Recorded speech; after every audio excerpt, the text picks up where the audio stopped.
All right, good evening, everyone. This is Joni Jeanette. I'm the Administrative Director at Vanderbilt University Medical Center, but I'm also on the Alumni Board at Vanderbilt University School of Nursing.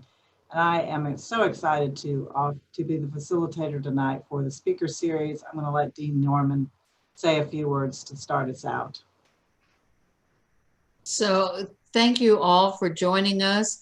I am so pleased that our Alumni Association is doing these panels on specific topic areas, that this is a great thing for all of us to be able to come together to understand some of the important pieces that we face as nurses and as advanced practice nurses, that particularly the title tonight of compassion fatigue, I think is so appropriate as we deal with the issues related to COVID. COVID has thrown a curve for us. COVID has given an opportunity for nursing to really show the contribution that we make to healthcare delivery. I don't think any of us can open up any kind of news about COVID and the healthcare response without seeing the face of nurses. But many times we see the face of nurses that are tired. They are people who have been stretched beyond their capabilities. But as nurses, we keep coming back. We keep coming back because we know we're needed, because we know we're dedicated to the patients that we serve. But yet that compassion comes at a price to all of us. So the topic of compassion fatigue is one that I think we really need to address to figure out, how do we stay on the front lines? How do we stay as a support to the front lines and be able to do it in a way that is going to help preserve us as people, as nurses, as family members? And I think this discussion related to compassion fatigue is something that is really going to be insightful for us as we look at our way forward. What we know is that this is not going to end in January or February or March. This is something that's going to continue for a period of time. You know, the vaccine is going to help us, but we're not going to be done with this for a while. And nurses are going to be the ones that are always going to be on the front lines, that are always going to be the ones that are there to be able to help, to be able to support patients, families, staff, other caregivers.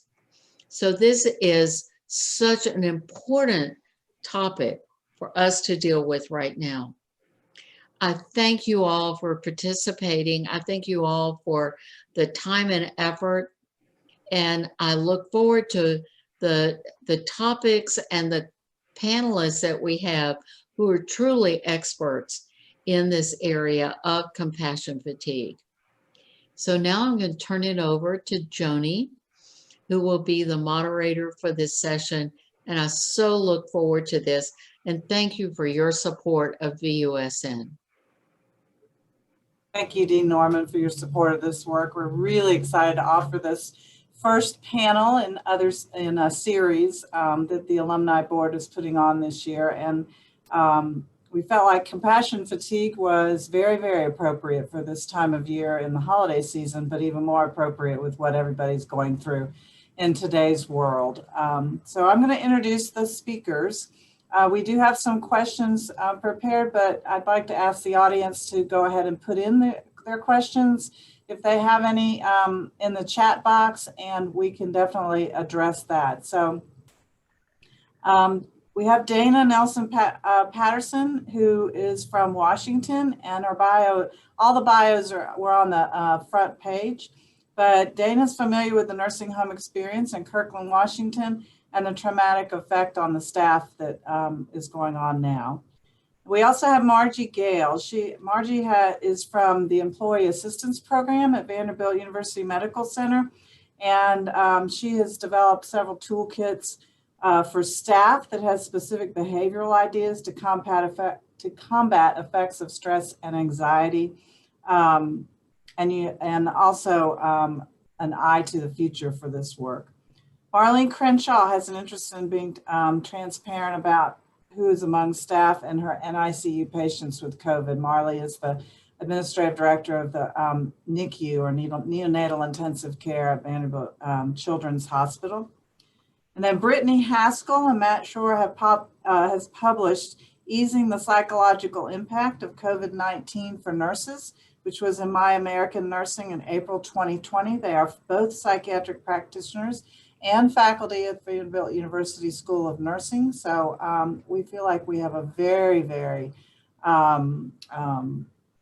knowledgeable panel here to help us with this topic. So I guess we did get some questions from some of the registrants, and we're going to start with that and throw it out to the panel, and you all can answer them. We have an hour, which is not very long given the topic. We can talk all day. But hopefully it will give the alumni who are viewing some tools to take home, some little tidbits to take to staff if they're working, or to get used for themselves if they're not working, and to also use with their family. So one of the questions is, as a nurse practitioner in an acute care setting, how can we help the RNs caring for COVID-19 patients with their emotional distress?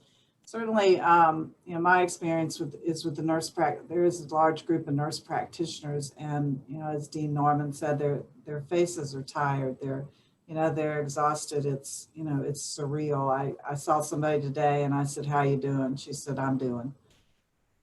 So who wants to address that?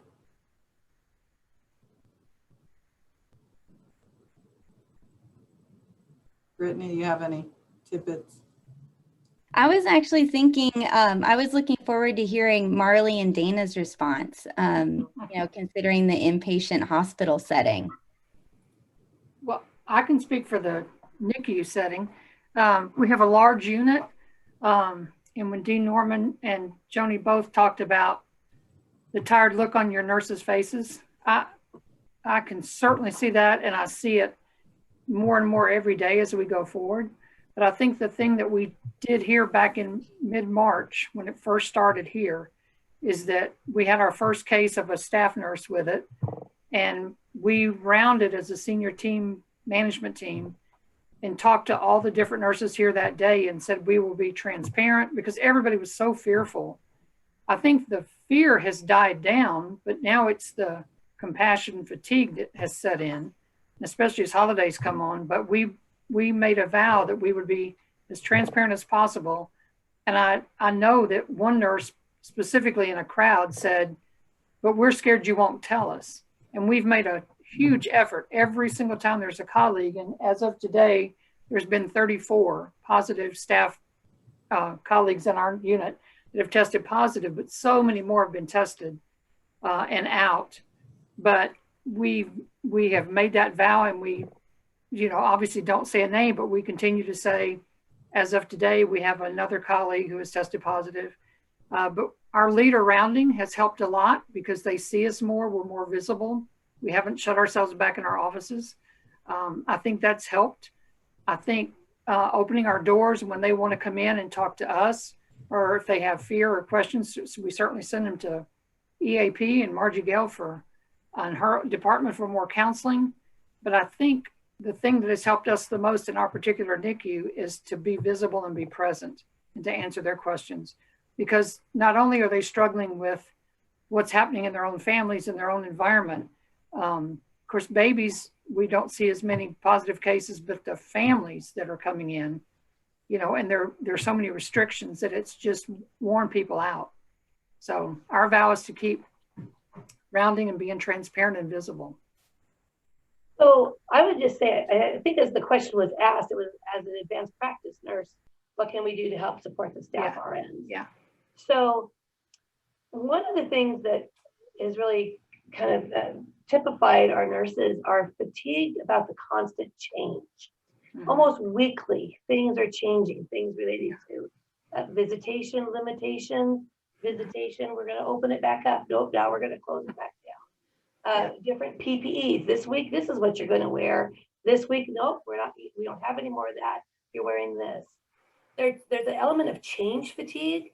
And I think of the role of the advanced practice nurse is to be on top of what those changes are and help clarify, reinforce, and know what the current status is as another kind of a resource expert that the staff nurse can turn to say, okay, what are we doing today? This week, I was off for 5 days, I'm back. Oh, you mean we're not wearing the face shield anymore? Or, you know, just be consistent and understanding what the rules are, because they are ever changing week to week.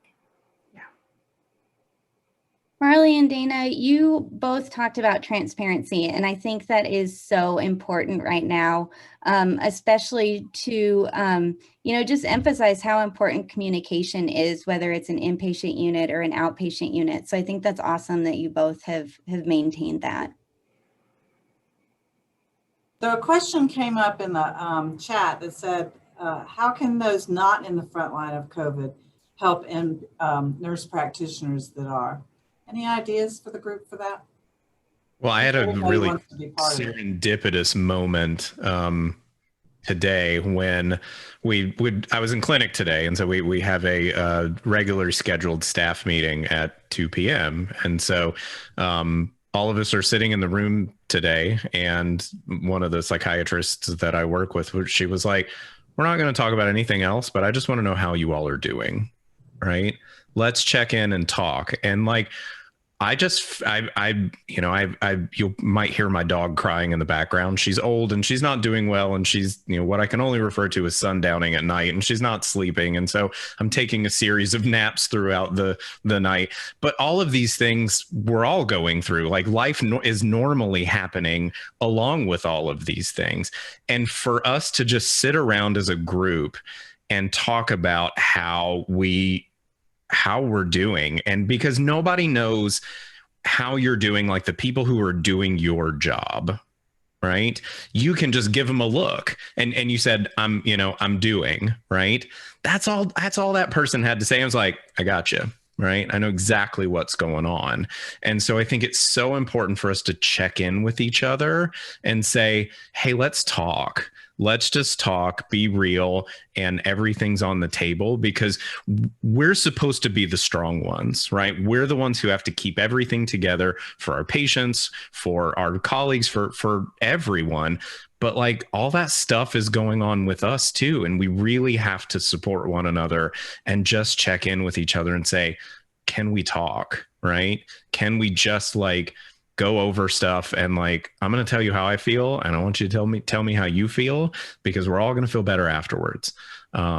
So it was just this really amazing moment. And I went up to her afterwards and I was just like, thank you for having the insight and the foresight and the whatever kind of sight that you just needed to check in with us, because I'm not on the front lines of COVID. I'm seeing psychiatry patients in primary care. Right.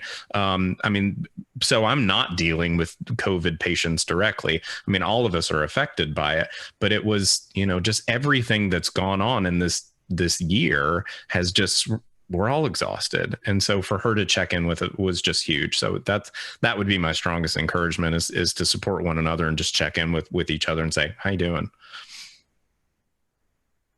Any other comments on that topic? Yeah, I think storytelling is one of the things the advisory board has said is helps cracks in the foundation, as they call it, but it's also very, very important during these times is to have storytelling. And I think, so another question has come up, and how have conflicting news stories and campaigns from nursing unions impacted staff? Anybody want to take that?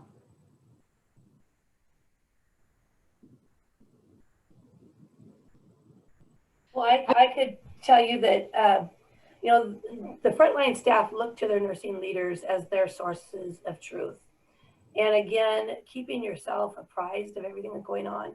We have systems and structure in place here where we've got, ever since the end of February when we opened up our incident command center, that has been opened seamlessly, and there's a cadence to communications that come out of the command center through the various portals, our online formats, etc., and making sure that you're aware of what's the most recent truth so that you can convey that truth to your frontline staff, because they do look at you as the source of truth.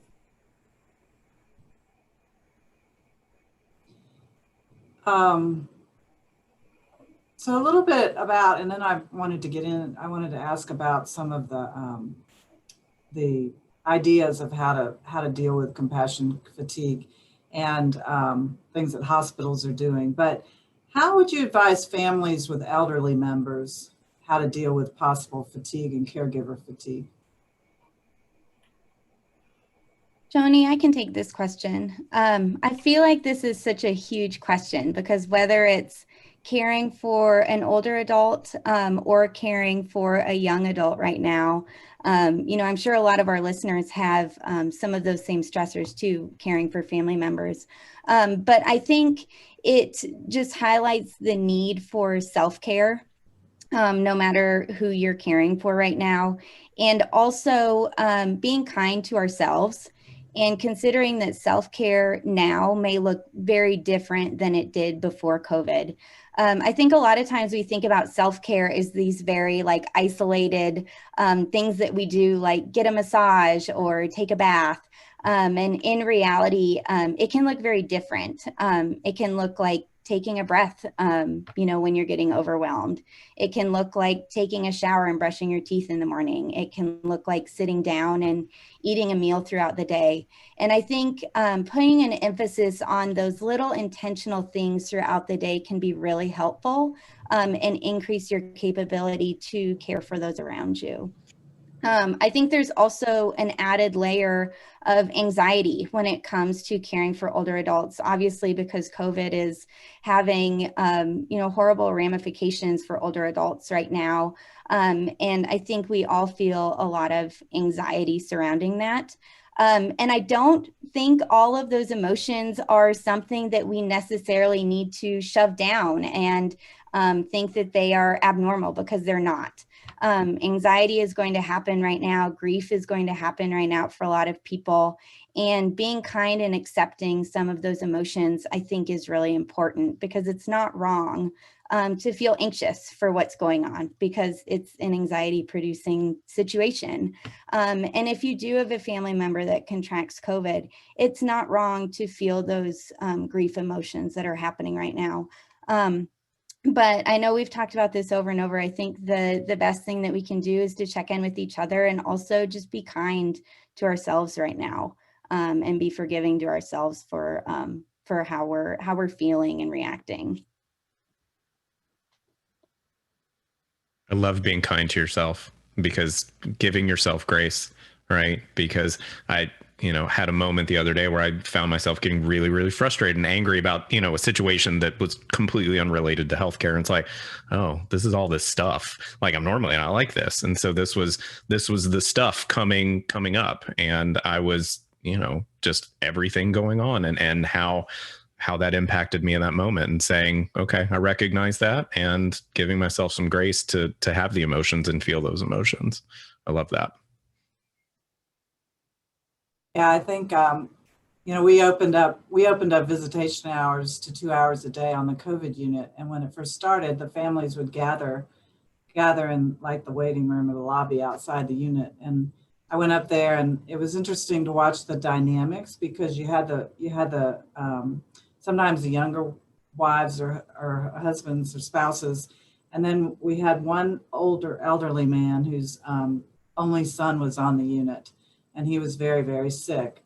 And I was kind of watching the dynamics from afar, and he was kind of being the patriarch, of the whole waiting room. And he was going around and kind of talking and comforting the other family members. And it was interesting. And I thought, wow, how can he do that with such grace and stuff? But I think I think it helped him, you know, gave him something to do and gave him something to feel good about when his son was so sick.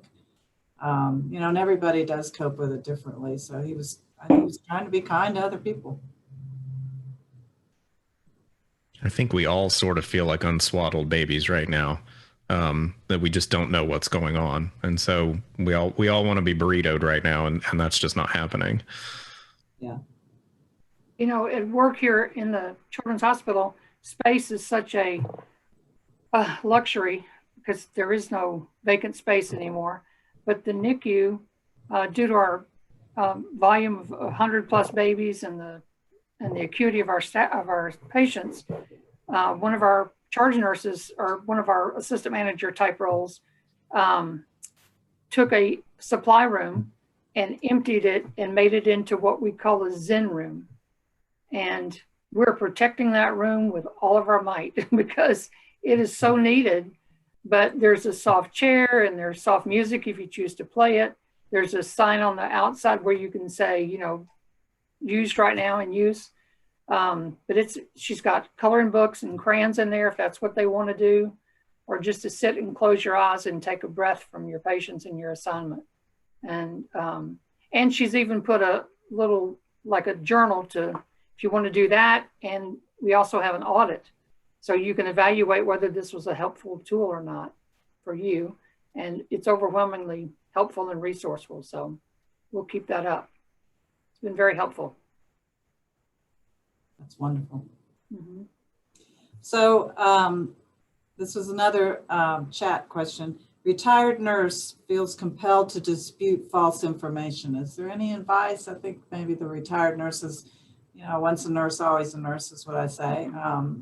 And I think that, you know, maybe how do we get them involved or have them more knowledgeable about this?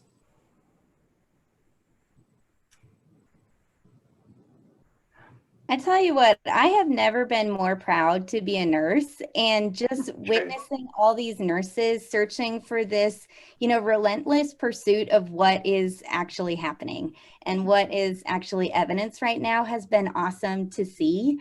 And I know it is so hard when you see this false information that's either in the news or on social media or wherever it is. And I think we all have that natural tendency to be like, no, you know, what are you thinking right now?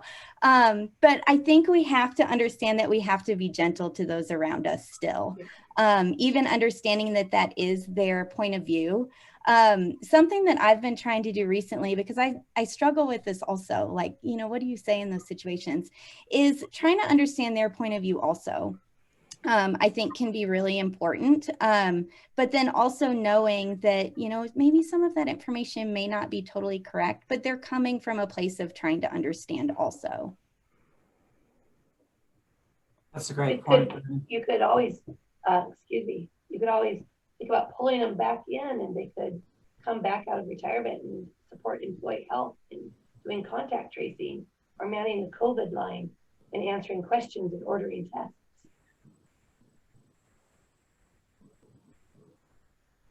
Any other thoughts? No, I think that's great. I think that, you know, even if it's, you know, bringing a meal up to the nurses or a box of snacks or something like that. I mean, it sounds little, but the nurses on the COVID unit love those kind of things. Food goes a long way for everyone. Yes, it does. Yes.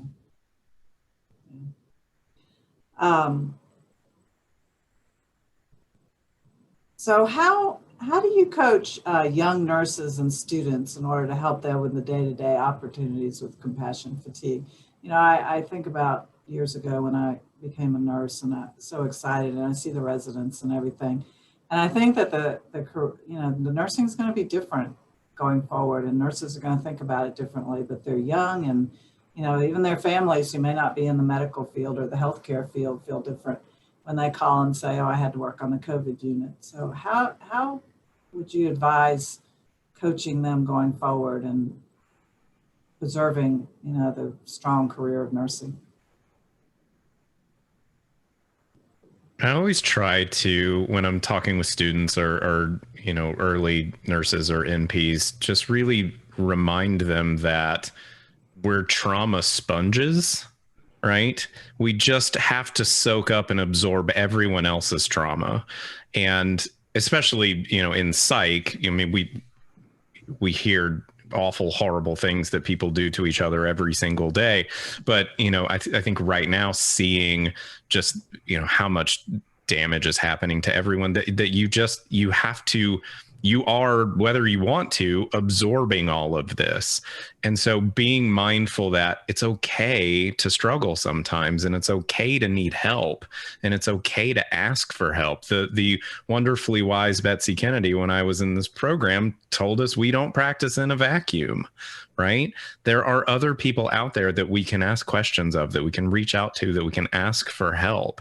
And so just understanding that, you are going to be put into situations in which you see the most awful things happen to people, and knowing that it's okay to have emotions and it's okay to have feelings, but doing something about them, reaching out for help is, I think, the most important part.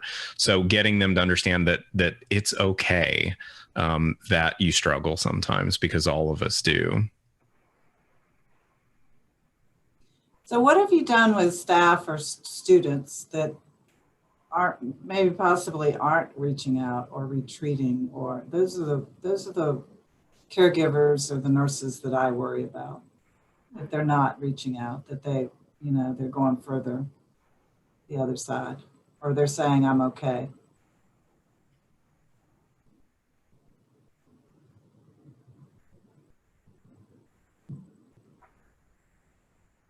I think we can see it, right? I think it's kind of obvious a lot of times. And I think having the courage to stand up, and if somebody says, nope, I'm fine, being like, let's really talk, right? And having the courage to say it's okay, right? And I think maybe you start with something that you've been struggling with. And so to set that precedent for other people that, no, it's okay. It's okay to have a hard time, and it's okay to not love what you're doing sometimes, because it is so awful. I think that it is obvious when somebody isn't doing well. And so having the courage to reach out to that person and extend some help to them.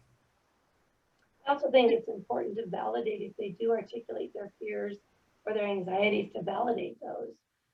It is a personal story. My daughter's a nurse. She's been a nurse for 2 years. And this morning, actually, she went back to work to do a 3-day stretch. And the unit that she works on at a different hospital that I work at has turned into a COVID unit. And her level of anxiety about going to work today, and the fear that she had, not so much for herself, but her fear that she was expressing was concern over potentially bringing anything back to the family. So she still lives at home.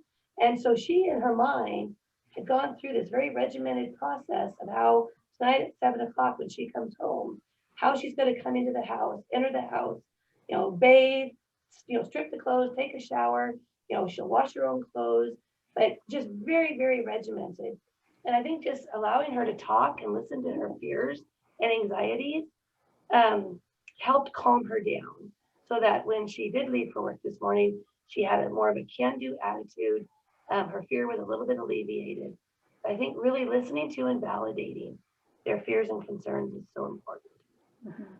So Dana, this is Margie. I get all those calls and I work with all those nurses every day. And I was listening to other people for young, because I work with all ages of nurses, but we do have, Joni, you probably know the average age of our nurses at Vanderbilt. We have a lot of young nurses.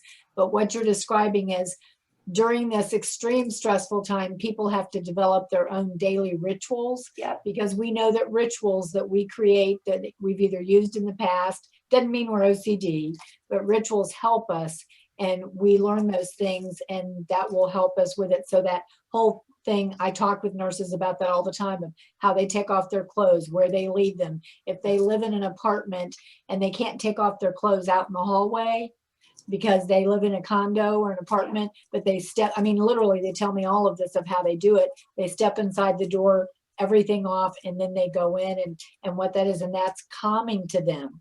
Yes. So one of the things I've learned from this that we can use across the continuum is we're in a time of extreme stress. And when we get stressed, our anxiety goes up. That's the normal human response. There are 4 levels. I won't go into it, but it's such a basic thing. That's what I teach students. That's what I teach my patients. And so luckily I have been deployed.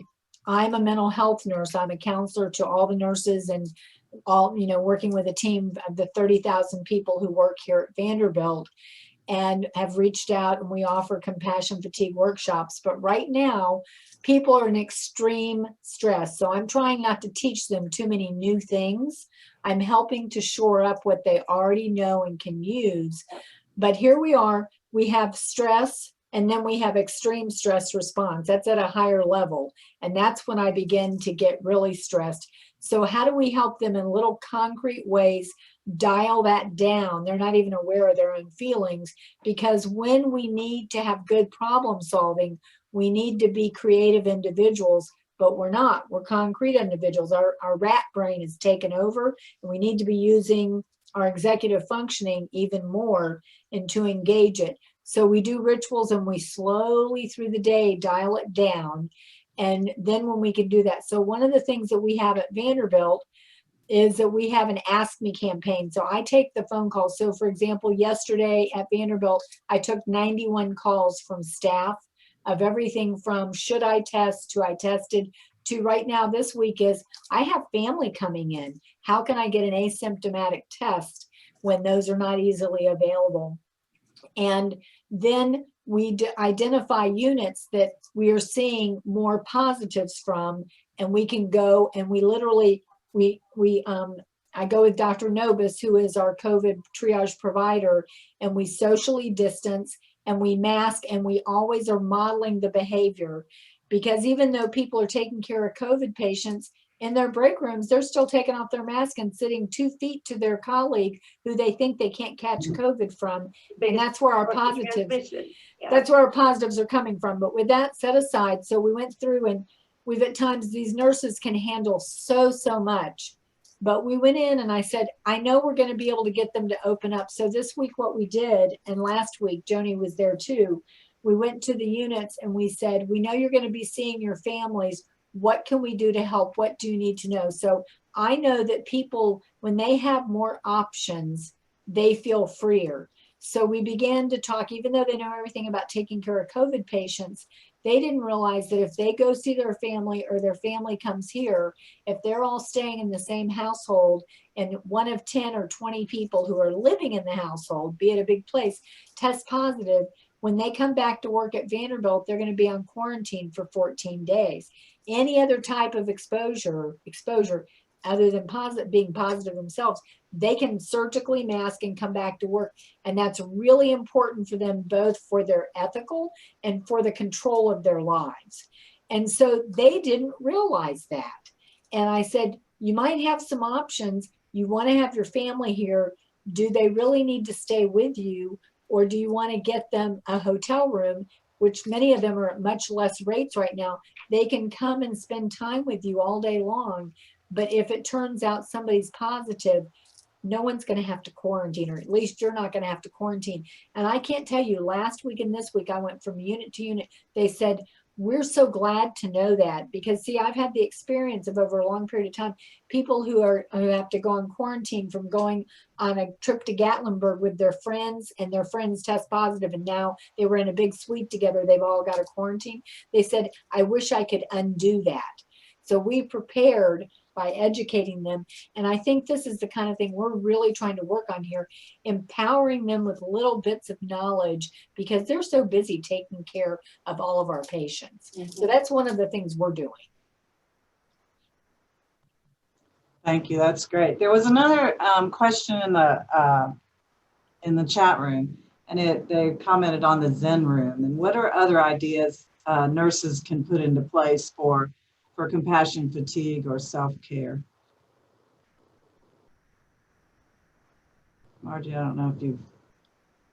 Well, we still offer our compassion fatigue workshop. We had a workshop within 2 weeks of COVID having unveiled, and we had about 25 nurses attend online.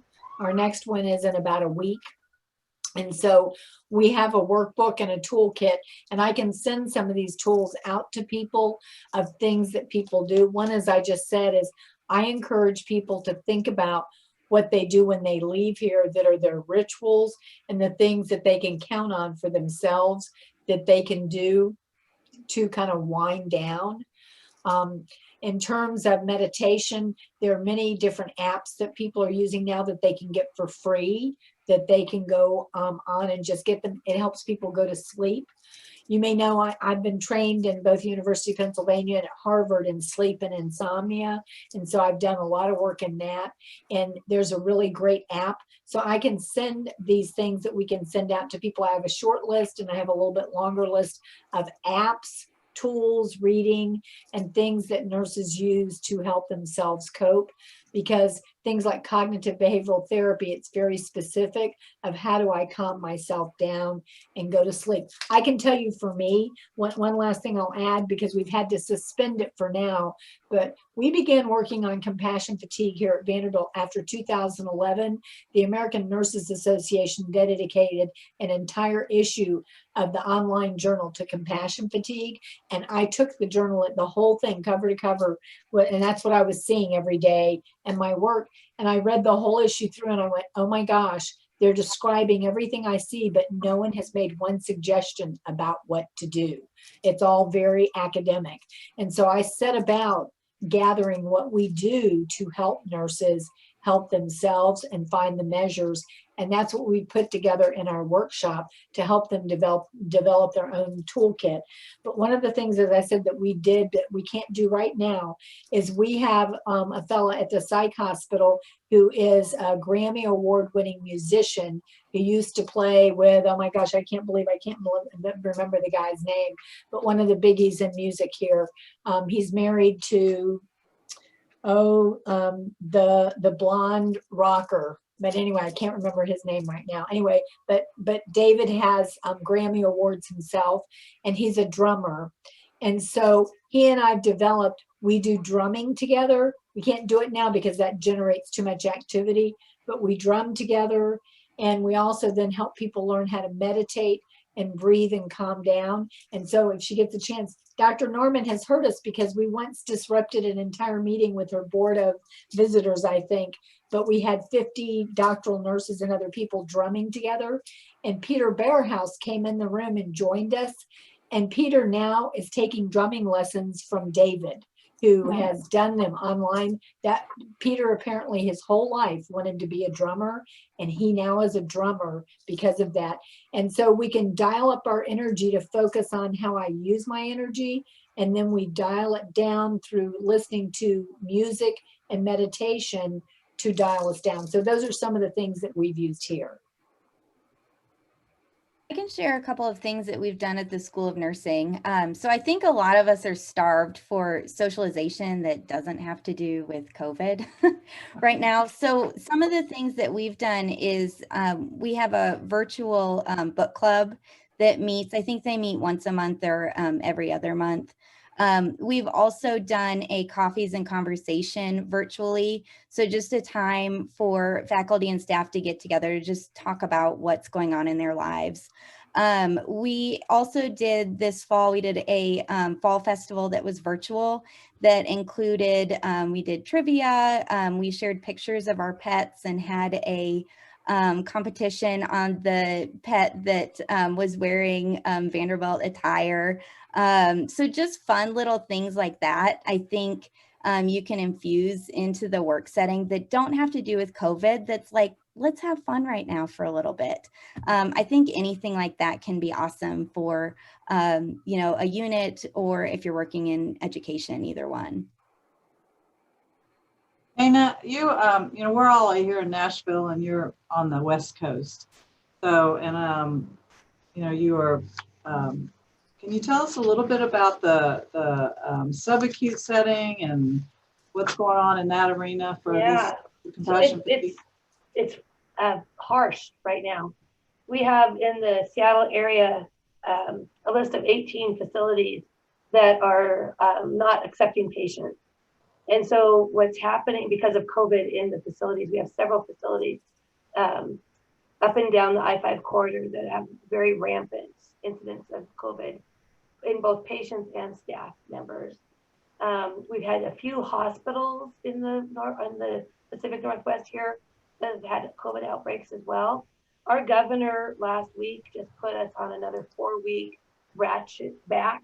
We had some lifting of our restrictions, and he mandated another 4 weeks of stay home, stay masked. So in the subacute settings, really difficult to move our patients. And you know what happens when you can't discharge your patients. Your hospital's back up, and you've got several patients that are clinically ready for discharge, but there's nowhere for them to go. And a lot of the facilities, not just here, but across the area, are experiencing that because there's nowhere to discharge these patients to into the post-acute setting. That's a real problem. When you think about, we have a few hospitals in the area that are ratcheting down any of their surgical and procedural cases. We continue to have fairly good capacity, so we've not ratcheted our procedural surgical volumes down yet. I qualify that with saying yet. Just because we have capacity, but the throughput of getting these clinically ready patients out the door has been a real challenge across the Northwest because of the incidence of COVID out there. What about compassion fatigue? How do you, certainly we're all stressed for staff, but with the nursing homes and the staff there, and well, it's really interesting in the nursing home, in the subacute settings, what you hear on the radios are actual advertisements of different directors of nursing from different facilities talking about their love of the elder care population, their commitment of their staff, how their staff keep coming to work every day, the difficulty of the work that they do in caring for these people, but they just refuse to abandon them. And I've never, I've lived here in the Northwest my entire life, and I've never heard radio commercials like they are out there right now. So what that indicates to me is that they're not there yet. They're not at that place of compassion fatigue. They have so much empathy for these patients who's, the only way the families are seeing them are through the windows. If they could get, if they're on a land level and have a room on the land's, ground level to be able to see these people through the glass. So these caregivers are their families, and not seeing that type of compassion fatigue with them in the acute or in the subacute settings. So we've talked a little bit about students, and we've talked about elder care and some of the strategies in the hospital. So what about the future? Maybe tips and tools for the future, or an eye to the future. Does anybody want to take this topic? I think it's important for people to know that, we've said before, this is not the end of COVID, but this is not the end of the response to it either. And, DSM tells us that post-traumatic stress disorder can have delayed onset. And so I think that paying attention to our colleagues and ourselves, and that there may come a time where all of a sudden the bottom falls out and we don't know why, even after all of this is done. So I think being really mindful that, once this is done and numbers go down and hospitalizations go down and all those things go down, that I think that's when people's guard comes down, and then that's when a lot of this is going to be really, really problematic from just an emotional standpoint. And so I think we need to brace for the coming storm. And if anybody wants to get a postmaster certificate in psych, now's probably a great time to do it, because I think we're really going to need more psych providers in the future. Yeah, I would agree with that. Joni, you talked about storytelling earlier, and I think that's going to continue to be really important on into the future. Instead of, denying that this has happened and denying these stories that people have experienced, I think that's something that needs to be incorporated on into the future, because people still need to process what's happened, and that's probably going to happen for a long time.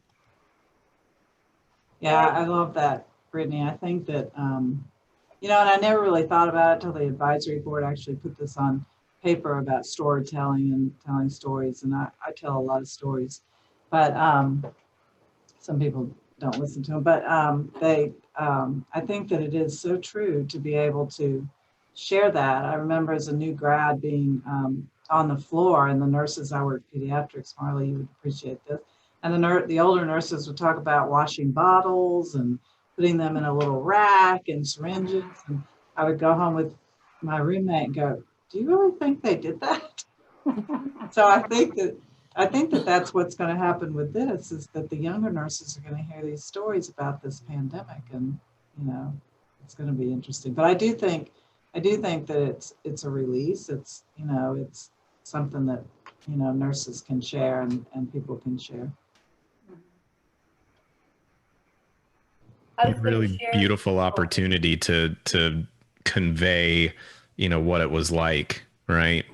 Your perspective and one person's perspective, and just how that can really make an impact on someone. So yeah, sorry, Dana. That's okay. I was just going to share that this is our 100-year anniversary here at Virginia Mason, and we actually came to being during the flu epidemic 100 years ago. And wouldn't it be, isn't it ironic that 100 years later we're celebrating, well, we were poised to celebrate our 100 years, and we've got sidelined by the COVID pandemic. So when you think about stories, we read back to the stories that were written 100 years ago, and it's like, that sounds kind of familiar. And what are the stories are we going to be telling, and what is this legacy that this pandemic is going to leave with us, so that the next generation of nurses and the next look back and learn from our experiences. And I think, how do you navigate through that compassion fatigue? Because if you look and you read the stories from 100 years ago, there was compassion fatigue back then too. It just wasn't named as compassion fatigue. So I think back then everybody said, just get up and go back to work. Yeah. But I think, you know, yeah, you're right. Marley? Well, I was just going to say that I like to do the stories too. And sometimes when I notice staff come in to voice a frustration about something very minor, they're very animated about it. And if you can get them to stay long enough, you'll find out that they're not really here for the minor thing that they tell you they came in for. They're not here because the monitor wasn't working. They're here because they're so frustrated, and just they can't put one foot in front of the other because of either the volume and the acuity that they're experiencing here, or at home, their children are learning virtual and they feel like they're not getting the education, or they don't feel like they're being a good teacher. The spouse or partner may have lost their job. I mean, if you can get them here long enough, there's a whole lot they really want to talk about, and they just need to share it. And I need to be the listener, and that's what we're trying to do as a team. But I find it very unusual that they come in to talk about something very trivial and just say, do you have a minute? And they just really want to complain, but it's never about everything. They blame it on one minor little thing. And then if you get them to talk, you find out there's a whole lot. They're ready to drop into a puddle sometimes. Yeah, couples don't really fight over the dishes. There's a lot of layers underneath. Yeah, lots of layers. Yeah. I was going to just share one thing that we do here. So we have a daily safety huddle where across the organization, all the regional medical centers, everybody calls in, it's ran, it's done in 15 minutes. But on Wednesdays, it's Wellness Wednesdays. So there's conversation about what people are doing for wellness. Our human resources and organizational development departments have done a phenomenal job at actually posting things online for Wellness Wednesdays. Everything from, we have a massage therapist, or maybe she's not a massage therapist, but that's what she does, that has posted a series of things you can do at your desk, stretching exercises, kind of centering exercises, to how to use Zoom or Teams to optimize doing different types of team building experiences and engagement with your different team members. And then we have Thankful Thursdays, where everybody's really encouraged to pause and just think about what we're thankful for this week. And be it at the workplace setting, your home environment, at a global level, national level, and be able to articulate what we are thankful for, to take a moment to think of those things that we should be filled with gratitude for on a daily basis. I got to tell y'all one thing. Last night I had to go to the grocery store for my daughter, and I was in a big grocery store, and I was at the back of the store, and all of a sudden something came on the loudspeaker, and it said, their manager or store manager, I guess, and he said, of course, I'd never heard it, but they all knew what he was talking about. But he said, everyone stop what you're doing. You've got 2 minutes. It's time to take care of yourself, get up, move around. And I looked around, and the employees were doing anything to make movement and just to forget for a second all the stress that they're under as well. And if you looked in the lines of the people waiting to pay for their groceries, they were starting to do it too. I'd never heard it before, but evidently it's something they do on a routine basis, because they all knew what to do. So that was good. How often do they do that? Just once a day or maybe more? I don't know. I'm going to ask one of my granddaughters who happens to work there. I haven't seen her yet, but I was going to ask her, how often do y'all do that? I thought that was a good idea. I think that's so cool, because that also brings up group consciousness and talk about a literal movement, but it's also ritualized. Yeah. That's really cool. That's a cool thing. So that brings me to another question. We've got a couple more, but how has anybody's personal rituals changed as a result of the COVID? Matt had mentioned his car ride, but since you mentioned rituals. Well, yeah, I mentioned before the call started that we, we're talking about traffic and lack thereof in Middle Tennessee at this point, and how I was sort of bemoaning yesterday. I car accidents on 65, and took me a while to get home from clinic. But thinking about creating buffers between work and home, and for me, that's my commute. And for a lot of people, they don't have those anymore because maybe they're working from home, or whatever, or that commute is much shorter. Maybe you sat in traffic for 45 minutes and now it only takes you 10 minutes to get home. But being purposeful about creating a buffer between, your work self and your home self, because we all have, responsibilities and demands at home as well that can be stressful. And our kids have, are navigating school in weird ways, and our spouses and partners and all of those things. And so being the best for them requires, taking off this hat and I'm putting on another hat. And sometimes, I once went to a conference on burnout, or a talk on burnout, and the speaker was talking about, he teaches people, like, you literally, when you're in your car and you pull into your driveway or in front of your house or whatever, like, do this motion, like, I'm now taking off my NP hat or my nurse hat, and I'm putting on my dad and partner hat. And so, just those sort of movements and purposeful things about, like, no, I'm turning this off, I'm compartmentalizing, and I'm going and I'm going to be, the best for my family. So, but trying to create that buffer in any way you can, I think is huge, because it gives you time to sort of, disconnect from one and reconnect to another. For me, it's before I leave the house, I take my temperature and I grab my mask as I go out the door. And it's just, that mask, it's just as habitual now as putting on my seatbelt when I get in the car. And same thing at work here. I don't leave my office without putting my mask on. Yeah, that's good. It's nice they're warm now. Maybe people start wearing them more because it's chilly out. Like, oh, my face is so comfortable now. That's true. Point. And so one more thought about the future of generations for nurses. So hopefully you know, I always like to tell nurses, please don't ever leave the career because I need care someday. But what, you know, Dana, you had made a key point. What's the potential impact of future generations? Well, the literature that's out there that predicts an 11% abandonment of nursing as a career is a little daunting, to think that even brand new nurses are thinking about leaving the profession. I think that making sure that they understand the important role that they play is just so important, and the difference that nurses make in everybody's lives. I don't know that there's an answer, but I just can't help but think that nurses need to understand the critical role they play in this pandemic, to make sure that we all get through it safe and sound.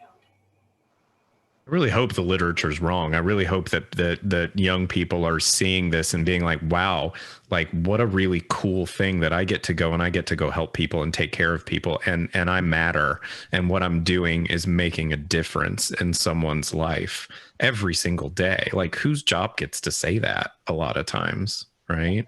And I remember over the summer, when, and I don't know if this was just a Nashville thing or whatever, but like in my neighborhood, at least at 7 p.m., you'd hear howling all throughout the neighborhood.